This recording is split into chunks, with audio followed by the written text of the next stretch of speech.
What's up, guys? Terry and Trier here. But really just Terry tonight. I know you're disappointed. I'm not gonna watch, alright? But say what? Funny enough, I wasn't even planning to do this game. I'm wearing these shades because I'm really sick. My left eye is swollen like hell. I look like Ron Baker. I had to talk about this game. Just too much happened. Too exciting. Too many good things, bad things, exciting things. Let's get into it. Are you suffering from true withdrawal? I understand.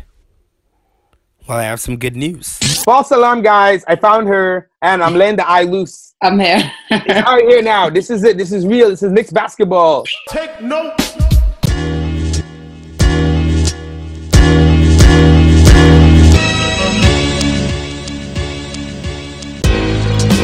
Big Beach. We're here. My man, Alan Houston. It's different this time, but it sounds like you're Reggie in town. What a game tonight, Tree.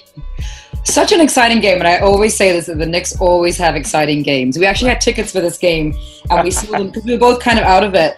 But I definitely, sat on the couch here to watch it, and wow, what an exciting game! The whole game was like, I love that Timmy put that fire. I'm gonna start talking right away, so here we go. I love that Timmy put that fire under Trier's ass. And, initially I thought it was going to be a little beef between them. But what I realized is that immediately he said what he had to say. He's like, pass the ball. And he even said, F you. Like, he actually said it, but they didn't show it in the replay. Yeah. And then the very next play, when he got back on the court, he gave Trier kind of pound, and it was like done. That was good. At that point, Trier's game, that was like Trier got schooled by his uncle, right? And then immediately changed his whole play. Immediately was like, all right, I'm going to buck up and play right now. I have to prove myself. And wow, what a game for Trier. Uninterrupted for sure. 1 points, 10 rebounds. I'm gonna let you guys know we're doing a promotion. So if you use the code ISOZO14, you're getting 14% off Trier hoodies for a limited time. They sound like hotcakes, so get them. That's our commercial. But yeah, you hit it on the head. I was gonna say Timmy screamed at players before, and by the way, screaming Timmy. Anyone about not passing is hilarious to me. Of all the players, but it's a seniority thing. Zoe bucked up. It was cool. Allonzo Trier was crazy tonight. I think you look back at a lot of criticism about him since the contract. And then the contract, the injury, and then it was a hamstring injury, right? Was it hamstring? I think so, but I think what people forgot is that the injury happened as well. Reminds me of Kevin Knox early in the season against Brooklyn, because he twisted his ankle, came back, struggled for a little bit, then went off. And Trier, it takes a little time. Your body, it's not just like, oh, I'm fit. It's not a video game where you're ready and you can play the same way. Even if you're physically healthy, it takes a little while to get back in the game shape. And boy, was he in game shape tonight. Boy, did he get back in the game. Showed us why we signed him, why he's so proud to be undrafted, and made those clutch shots. Right, late in the game. Clutch shots, which is really good. I made this post on Twitter. That fact that the Knicks have a guy like that they can give the ball to in the clutch, and he's not afraid of the moment. He's ready to take the ball to the basket, make the right play. His passing is getting so much better. Even though Timmy did scream at him, last game he had 8 assists, today 3. But he's so active. He had 10 rebounds, like you said. Career high tonight. Yep. I think he put himself on the national stage tonight. This is a game a lot of people are paying attention to for another reason, which we'll get into very soon. But Zoe killed it, and I'm proud of him. I'm happy for him to kind of have that big game. And I'm glad that he's back to what he was showing before, because this is who I think he can be. And if he can keep adding to his game, keep learning and growing, we're going to see a lot of him in the future. Yeah, I definitely agree. I think we knew it was coming. Like you said, the injury definitely held him back a little bit for the first couple of games, and now he's showing his colors. Not that I expect him to make 31 points in his next game. This was his career high, but the fact that he's showing us he can do it, I think he can give us some nice, consistent points on the team. So very happy with him. So happy to see all these young guys play. And just to kind of fast forward to the fourth quarter, I love that Fizdale had only the young guys there, the rookies from this year and the rookies from last year. It was great. That was phenomenal. I was going crazy because the starting lineup lost the lead badly in the third quarter. And the fourth quarter... Yeah, Fizdale brings in all the kids. The fourth quarter did the opposite. Right, exactly. Fizdale brings in all the kids. They go ham. And I'm like you said, you got Frank Ntilikina drafted last year. Damian Dotson drafted last year. last year. Allonzo Trier This undrafted. year. Mitchell Robinson, Mitchell Robinson. drafted this year. Kevin Knox drafted this year. That 5 was on the court. And I was so upset, actually, that Fizdale took them out. And I'll tell you why. We're talking about development. These are the guys that no matter what, that you have for multiple seasons, right? They're on the court against the league MVP. I think he was on the bench at the time, but he was in and out. Playing against a good team at the Garden. The crowd is rocking, and they were the reason the lead came back. Then he took guys out. And I'm like, why wouldn't you just leave them in? Because even if they lose, that's the group. That's what development is. I was really upset that he brought in his favorites, Timmy and Mud. But, we did make a good run in the end, to be honest, actually. And we got kind of lucky. There were some crazy plays there at the end. What an exciting game. And it shows you, man, you can hear the Garden. I kind of wish we were there because it was such an insane game. But you can hear the Garden on the TV and just imagine, like, we're so bad right now. And you can just feel that they're dying for playoff, like, good, exciting basketball. And these, in the future years, it's going to be rocking. It's going to be rocking. I didn't actually care about the win or lose. I think they played a great game. I think they showed great effort. I think they showed a lot of team basketball. And I think that they're showing us what they can actually do. We have to work on Robinson and his getting into foul trouble again. It's like... It's going to take time. I think KP took time.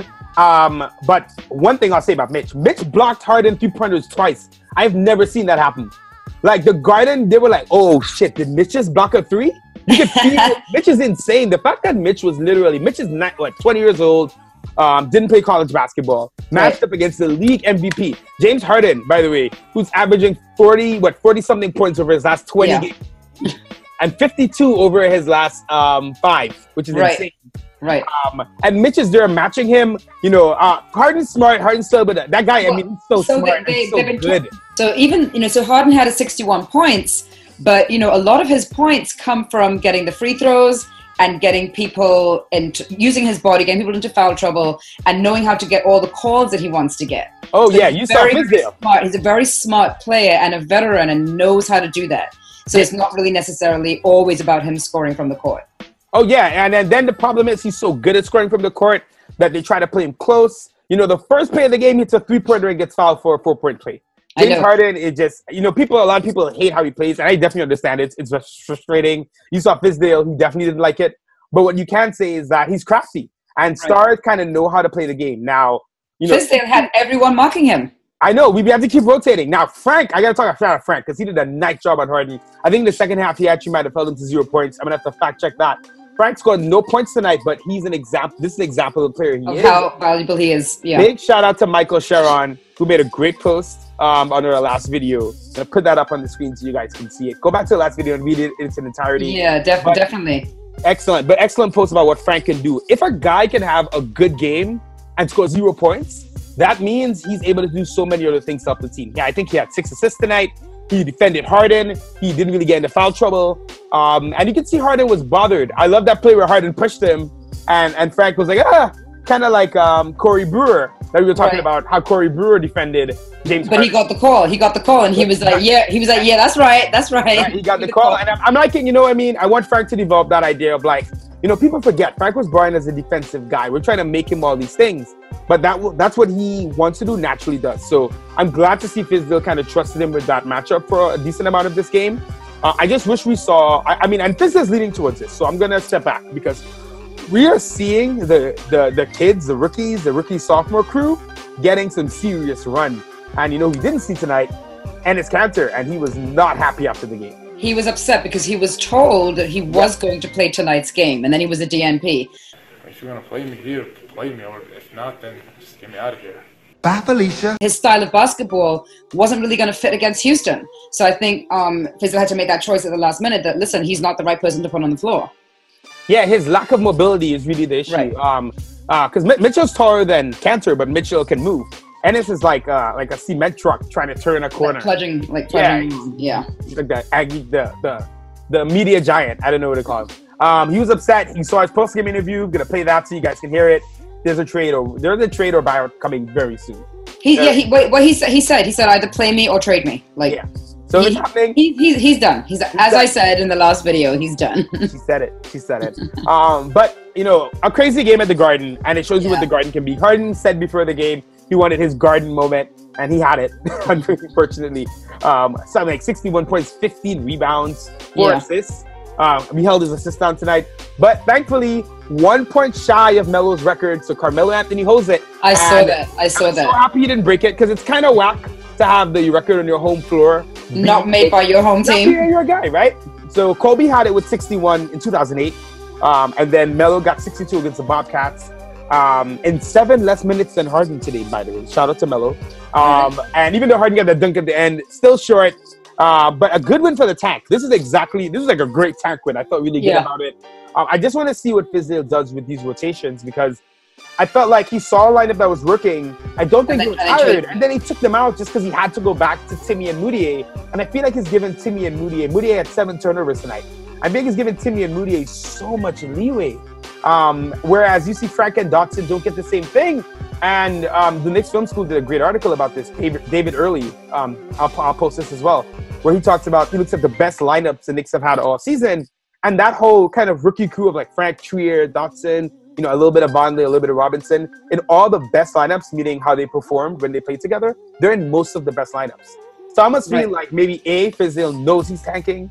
So he's like, I can't play, they might win us some games, which I don't really think is the case. Yeah. Or he, maybe he's seeing something else, but there's a lot of evidence that's piling up that bench lineup, and obviously they're playing bench players. There's a lot going on there. But there's a lot of evidence piling up that those guys just play like a really cool, selfless basketball. Everyone's involved. It feels like what we want to be next year with KP. Yes, it does. Yes, it does. I was, like I said, overall, I was very happy with the game. I was not expecting the game to be so close. I knew that Harden was going to come here and score a lot of points. So I really thought that, oh man, this could be a blowout game for us, really just based on him alone. So they held their own. As I said to you before, when the Knicks are playing against good teams with superstar players, they step up and they show us that, hey, we can rock here. We can rock here for a bit. We can rock here too.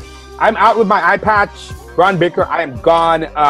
Great, just a fun game tonight. I think we have more games like this. You'll see people enjoying the season more. I think people have been a bit down for the past couple of months just because we haven't really seen this as much. But, ups and downs in this season. I'm just really excited for the trade deadline. We're going to do a trade show where we talk about some of these potential trades, but it's time to get the ball rolling. KP's going to be back before we know it. So exciting times in a horrible season. All right. All right, guys. Peace. As always, thanks again for watching our video. Do not forget to subscribe and turn on your notifications. That way you'll know every time that we post a new video. And check out some of our other stuff.